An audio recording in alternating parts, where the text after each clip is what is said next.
النفس التي حرم الله الا بالحق، اور کسی ایسے انسان کی جان مت لینا، ہتیا نہ کرنا جس کی ہتیا کرنے کی تم کو اللہ نے اجازت نہیں دی ہے، کسی نردوش کی ہتیا نہ کرنا، کسی بے قصور کو قتل نہ کرنا۔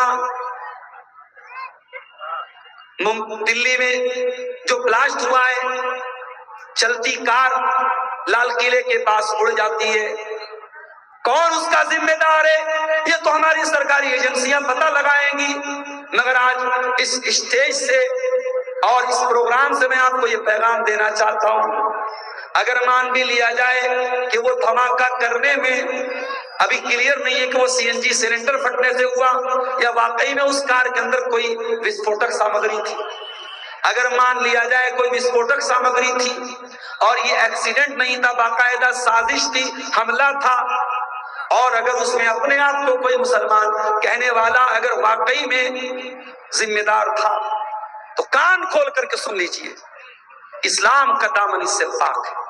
اور مجھے سمجھ میں نہیں آتا کہ اگر اس طریقے کے حملے کرنے والے اپنے آپ کو اسلام کا نام لیوا کہتے ہیں تو وہ اسلام کا اور مسلمانوں کا کون سا بھلا کر رہے ہیں؟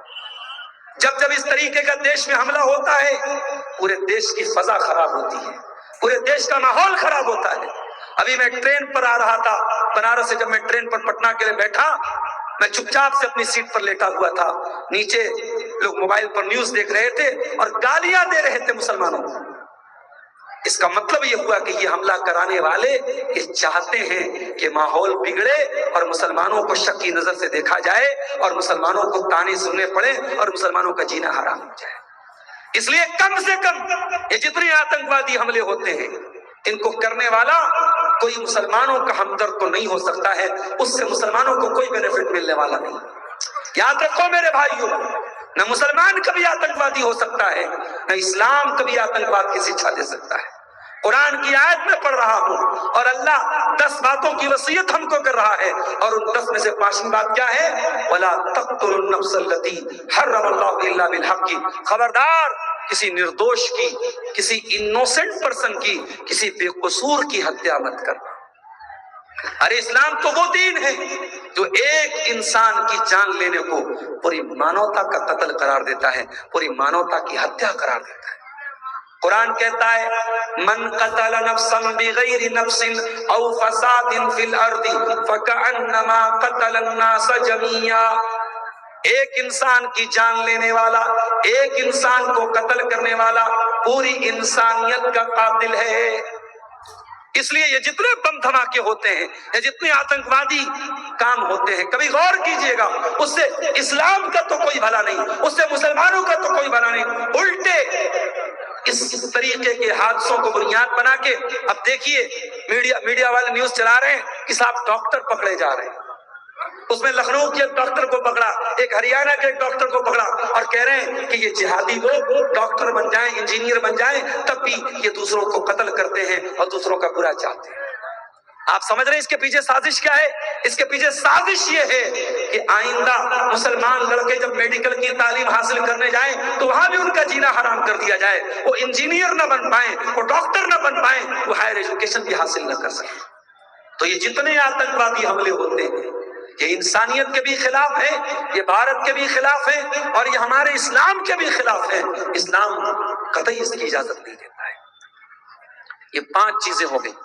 نمبر 1 شرک مت کرو، نمبر 2 ماں باپ کے ساتھ اچھا سلوک کرو، نمبر 3 اولاد کو قتل نہ کرو، نمبر 4 غلط اور گندے کاموں کے قریب نہ جاؤ، اور نمبر 5 کسی بے قصور کی ہتیا مت کرو۔ یہ 5 چیزوں کا حکم دینے کے بعد اللہ کہتا ہے ذالکم وصاکم بہ لعلکم تعقلون، یہ اللہ تعالیٰ تم کو وصیت کر رہا ہے تاکہ تم عقل مند بن جاؤ۔ تمہارے اندر ذرہ برابر بھی اگر عقل ہے، بدھی ہے، تو تم شرک نہیں کرو گے، تم قتل نہیں کرو گے، تم زنا نہیں کرو گے، کسی نردوش کی ہتیا نہیں کرو گے۔ اب یہ 5 چیزیں ہو گئی، اب آئیے آگے بڑھتے ہیں، 5 چیزیں اور بیان کر کے میں بات ختم کروں گا۔ سورہ انعام آیت نمبر 152 152 وَلَا تَقْرَبُوا مَالَ الْيَتِيمِ إِلَّا بِالَّتِي هِيَ أَحْسَنُ، اور یتیم کے مال کے قریب بھی نہ جانا۔ یتیم کس کو بولتے ہیں؟ وہ بچہ، وہ نابالغ بچہ جس کے باپ کا انتقال ہو گیا، جس کو ہندی میں اناتھ کہتے ہیں، انگلش میں آرفن کہتے ہیں، عربی اور اردو میں یتیم کہتے ہیں۔ جو بچہ یتیم ہے اس کے مال کے قریب نہ جاؤ۔ اگر تمہارا بھتیجا یتیم ہو گیا، تمہارا بھانجا یتیم ہو گیا، تمہارا کوئی رشتہ دار یتیم ہو گیا اور یتیم کا مال تمہارے ہاتھ لگ گیا، تو اس کے مال کو اپنا مال سمجھ کے بے دردی سے اڑانے مت لگنا، یتیم کے مال کو بہت سنبھل کر کے استعمال کرنا، اس مال کے قریب بھی نہ جانا۔ الا باللتی ہی احسن، ہاں اگر یتیم کا مال اسی کے اوپر خرچ ہو رہا ہے تو کر سکتے ہو، حتی یبلغ اشدہ، یہاں تک کہ وہ یتیم جب جوان ہو جائے، بالغ ہو جائے، اس کا مال اس کے حوالے کر دو۔ آج آپ کے جھارکھنڈ میں بہت سارے ادارے ایسے چلتے ہیں جہاں یتیم بچے پڑھتے ہیں، بنات کے ادارے ہیں جہاں یتیم بچیاں پڑھتی ہیں۔ میں ان اداروں کے ذمہ داروں کو یہ پیغام دینا چاہتا ہوں، خبردار، اگر یتیم بچوں کے نام پہ آپ کو کوئی چندہ مل رہا ہے، یتیم بچیوں کے نام پہ آپ کو کوئی پیسہ مل رہا ہے، اس کے بارے میں بہت محتاط رہنا، بہت احتیاط کرنا، کہیں ایسا نہ ہو کہ یتیم کا مال کھانے کے آپ بھی ذمہ دار ہو جائیں، یتیم کا مال کہیں ہمارے پیٹ میں نہ چلا جائے۔ اگر گیا یتیم کا مال ہمارے پیٹ میں تو قرآن کیا کہتا ہے سن لیجئے، ان الذین یأکلون اموال الیتامی ظلما انما یأکلون فی بطونہم نارا، جو لوگ یتیم کا مال کھاتے ہیں وہ اپنے پیٹ میں جہنم کی آگ بھرتے ہیں۔ ارے یتیم وہ ہوتا ہے جس کا باپ نہیں ہے، جس کی مرضی تھپڑ مار دے، اس کا جی چاہے گالی دے دے، کوئی بچانے والا نہیں، کوئی ڈیفینس کرنے والا نہیں، کوئی سپورٹ کرنے والا نہیں، اس یتیم کا کوئی سپورٹ کرنے والا نہیں، اس یتیم کا میرا اللہ سپورٹ کرتا ہے، اور اللہ قرآن میں اس یتیم کا حق بیان کر رہا ہے اور اپنے بندوں سے کہہ رہا ہے وَلَا تَقْرَبُوا مَالَ الْيَتِيمِ إِلَّا بِالَّتِي هِيَ أَحْسَنُ، یتیم کے مال کے قریب مت جانا۔ اس کے بعد فرمایا نمبر 7 وَأَوْفُوا الْكَيْلَ وَالْمِيزَانَ بِالْقِسْطِ، اور اے میرے بندو جب کوئی سامان ناپ کر کے دینا، تول کر کے دینا تو پورا پورا دینا، ناپ تول میں کوئی کمی نہ کرنا، کاروبار میں کوئی ڈنڈی نہ مارنا، کوئی چیٹنگ نہ کرنا، کوئی ملاوٹ نہ کرنا۔ جھارکھنڈ میں بڑے بڑے گھوٹالے ہوئے، اس کا ذمہ دار بڑے بڑے لوگوں کو قرار دیا گیا، بہت سارے گھوٹالے سچ میں ہوئے، بہت سارے گھوٹالوں کا الزام بھی لگا، لیکن آپ غور کیجئے یہ گھوٹالے کیوں ہوتے ہیں، یہ سامانوں میں ملاوٹ کیوں ہوتی ہے؟ جب انسان کے دل سے اللہ کا ڈر نکلتا ہے، جب اوپر والے کو جواب دینے کا احساس نکلتا ہے، تبھی انسان گھوٹالہ کرتا ہے، کرپشن کرتا ہے۔ دنیا کے سارے کرپشن، سارے بھرشٹاچار، ساری بے ایمانی، ساری خیانت کو ختم کرنے کا ایک ہی طریقہ ہے، اللہ کے کیمرے کا ڈر پیدا ہو جائے۔ دنیا میں کیمرہ لگا ہوتا ہے، انسان چوری نہیں کرتا، کیمرہ لگا ہے۔ آپ دیکھیے جہاں جہاں ٹول ہے، ٹول پلازا پہ بھی کیمرہ لگا ہے۔ ابھی دلی میں جو کار کا بم دھماکہ ہوا، کار دھماکہ ہوا، اس کار کا بھی ویڈیو انٹرنیٹ پر آ گیا ہے، اور ٹول پہ وہ آدمی جب فیول بھروانے گیا تھا، پیٹرول بھروانے گیا تھا، تو اس کی تصویر اس میں آ گئی ہے۔ تو ٹول پہ بھی کیمرہ لگا ہوا ہے۔ دنیا میں کیمرے کیوں لگتے ہیں؟ یہ کیمرے اس لیے لگتے ہیں تاکہ کبھی موقع پڑے تو اپرادھی کو پکڑا جائے۔ ہمارے ڈرائیور صاحب بڑی اسپیڈ میں گاڑی چلا رہے تھے، ہائی وے پر ایک جگہ کیمرہ لگا تھا، اور اسپیڈ، وہ کیمرہ اسپیڈ کو بھی ٹریک کرتا ہے۔ اگر آپ کی اسپیڈ 80 کے اوپر ہے، 100 کے اوپر ہے، فوراً موبائل پر میسج آ جائے گا، چالان کٹ جائے گا۔ دنیا کا کیمرہ اگر اپرادھ کو کنٹرول کر سکتا ہے تو سوچو اللہ کا کیمرہ، اس میں کتنا پاور ہوگا۔ دنیا کا کیمرہ بہت زوم کرے گا، آدھا کلومیٹر 1 کلومیٹر دور کسی چیز کو زوم کر لے گا، لیکن اللہ کا کیمرہ کیسا کیمرہ ہے؟ وَإِنَّ عَلَيْكُمْ لَحَافِظِينَ كِرَامًا كَاتِبِينَ يَعْلَمُونَ مَا تَفْعَلُونَ۔ اللہ کا کیمرہ کرامن کاتبین کی شکل میں، فرشتوں کی شکل میں سب کے ساتھ موجود ہے۔ وہ فرشتے ہماری ایک ایک حرکت کو واچ کر رہے ہیں، ایک ایک عمل کو لکھ رہے ہیں، ریکارڈ کر رہے ہیں۔ آج امر پور مٹرو کی سرزمین پر جلسہ ہو رہا ہے، پروگرام ہو رہا ہے، اور میں بنارس سے آپ کے بیچ میں آ کے تقریر کر رہا ہوں۔ کل قیامت کے دن یہ دھرتی، یہ علاقہ، یہ زمین بھی ہمارے حق میں گواہی دے گی۔ یہ بھی ویڈیو بنا رہی ہے، ایک ویڈیو موبائل میں بن رہا ہے، کیمرے میں بن رہا ہے، ایک ویڈیو یہ زمین بنا رہی ہے، ایک ویڈیو یہ زمین بنا رہی ہے، اور یہ زمین بھی قیامت کے دن ویڈیو پیش کرے گی۔ یومئذ تحدث اخبارہا، قیامت کے دن زمین بولے گی، زمین بتائے گی۔ تو اللہ کے کیمرے سے ڈرو میرے پیارے ساتھی، اللہ کی ریکارڈنگ سے ڈرو، اللہ کے عذاب سے ڈرو، اور ناپ تول میں کوئی کمی نہ کرو، کاروبار میں کوئی چیٹنگ نہ کرو۔ ارے حرام کے چند پیسے گھر میں آ بھی گئے اور مکان عالی شان بن گیا اور کپڑے عالی شان پہن لیے اور بچوں نے اچھا کھانا کھا لیا، لیکن قیامت کے دن اس کا انجام بہت برا ہوگا۔ اس لیے میرے پیارے ساتھیوں، قرآن ہمیں 7واں حکم دے رہا ہے وَأَوْفُوا الْكَيْلَ وَالْمِيزَانَ بِالْقِسْطِ، کہ جب ناپ تول کرو تو پورا پورا سامان تول کر کے۔ اب ایک سوال پیدا ہوا، ایک آدمی چاول کا کاروبار کرتا ہے، دکان پر کوئی چاول لینے آیا، اس نے 1 کلو چاول تول کر کے دیا، اس نے پورا پورا 1 کلو تولا۔ کچھ دانے جب چاول کو نکال کر کے پولیتھین میں ڈال رہا تھا، کچھ دانے زمین پہ گر گئے۔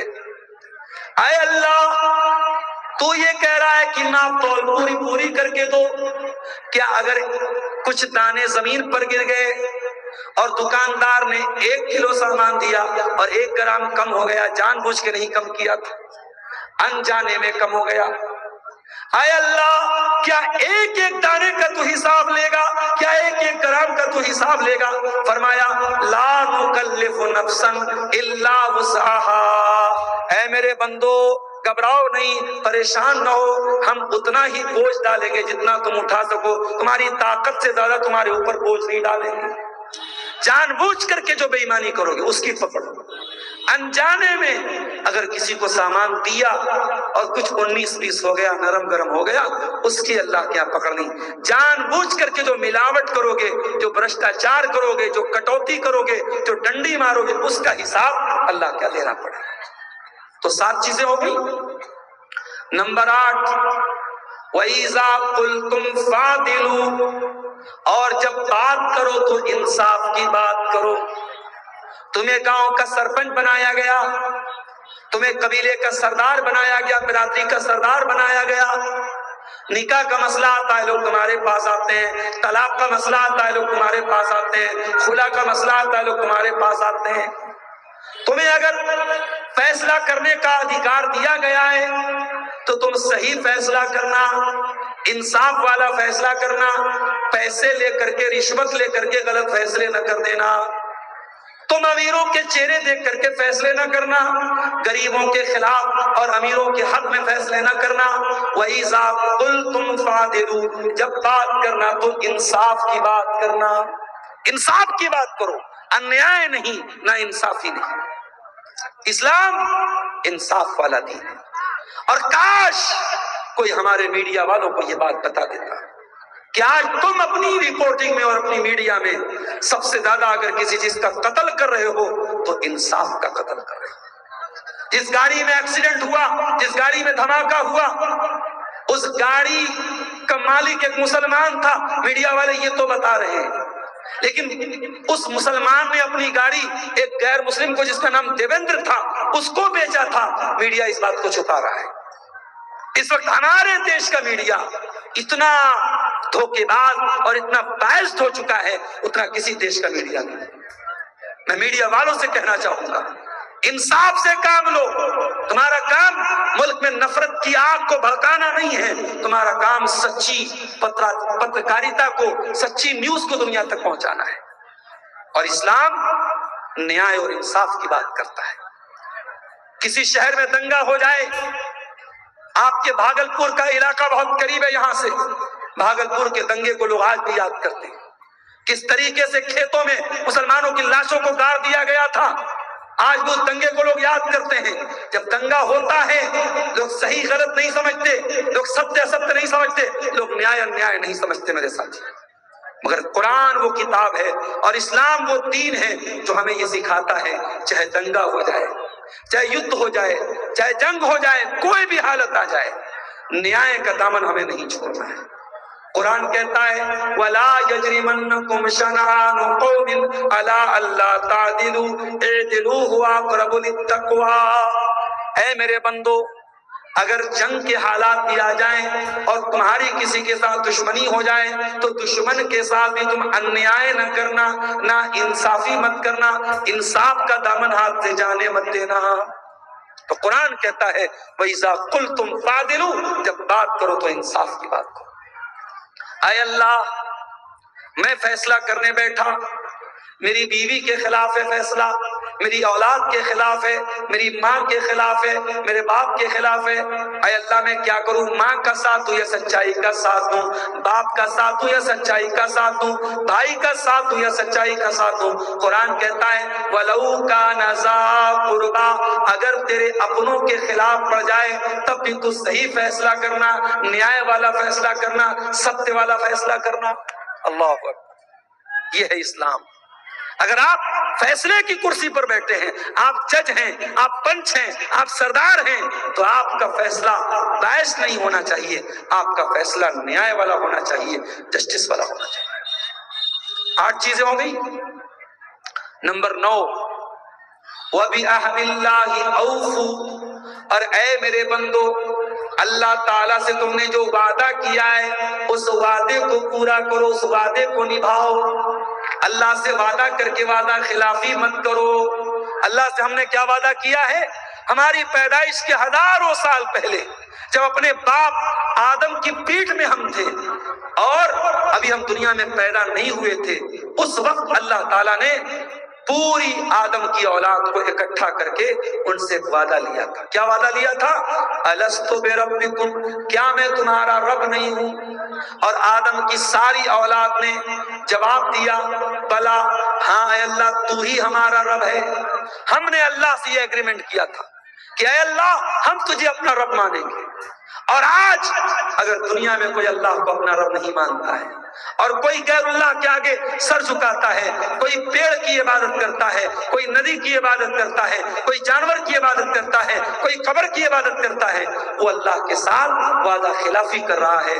اور قرآن کہہ رہا ہے وَبِعَهْدِ اللَّهِ أَوْفُوا، اللہ سے جو تم نے وعدہ کیا ہے اس وعدے کو نبھاؤ، اللہ کے ساتھ وعدہ کر کے وعدہ خلافی مت کرو۔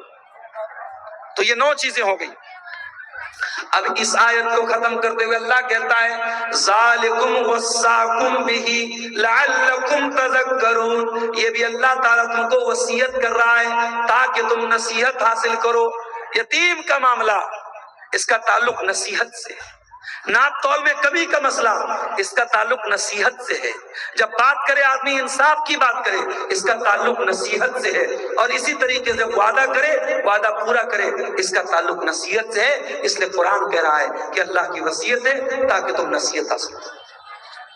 اب آخری بات، اللہ کی 10ویں وصیت، سورہ انعام آیت نمبر 153 وَأَنَّ هَذَا صِرَاطِي مُسْتَقِيمًا فَاتَّبِعُوهُ، اور اے نبی آپ اعلان کر دیجئے جو راستہ محمد اکرم لے کر کے آئے ہیں، جو نبی اکرم جو راستہ لے کر کے آئے ہیں وہی اللہ کا سیدھا راستہ ہے، فَاتَّبِعُوهُ، اسی پر چلو، وَلَا تَتَّبِعُوا السُّبُلَ، اور دوسرے راستوں پر نہ چلو، فَتَفَرَّقَ بِكُمْ عَنْ سَبِيلِهِ، ورنہ یہ دوسرے راستے تم کو اللہ کے راستے سے بھٹکا دیں گے۔